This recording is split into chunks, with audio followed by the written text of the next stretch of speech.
আজকে 13ই আগস্ট 2024। দাঁড়িয়ে আছি হারবার ফ্রন্ট ফেরিঘাটে।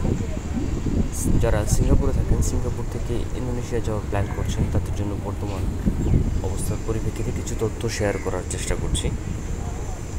যারা বর্তমানে সিঙ্গাপুর থেকে ইন্দোনেশিয়া যাবেন, তাদের ব্যাংক স্টেটমেন্ট দেখাতে হবে সর্বনিম্ন 3 মাসের এবং অ্যাকাউন্টে থাকতে হবে $2500।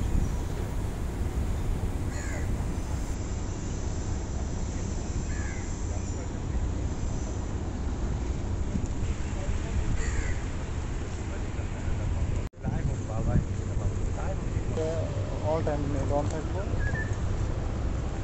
ওই 150 টাকা ফোন কিনলে চলবো, কিন্তু